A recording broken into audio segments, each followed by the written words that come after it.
মূলাঙ্ক 2 হচ্ছে চন্দ্র।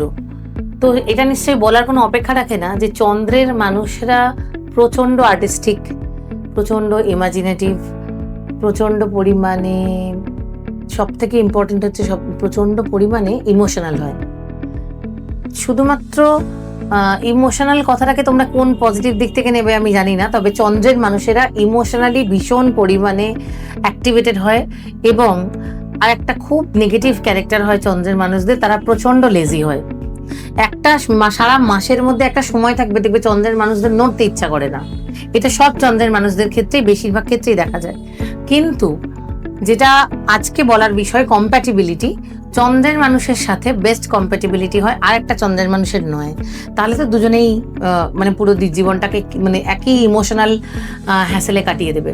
1, 3, 5 এই নাম্বারগুলো মানে এই মূলাঙ্ক যাদের আছে তারা প্রচন্ড পরিমাণে চন্দ্রের সাথে কম্প্যাটিবল মূলাঙ্ক। আর চন্দ্রের সাথে কম্প্যাটিবল মূলাঙ্ক নয়, সেটা হলো 4 আর 9, 8। এই তিনজনের একেবারেই কম্প্যাটিবিলিটি নেই। সব থেকে কম কম্প্যাটিবিলিটি এই 3টে মানুষের হয়। লং রানে যারা খুব ক্লোজ এই ধরনের মানুষরা, 2, 4, 8 আর 9 এর মানুষেরা চন্দ্রের কাছাকাছি।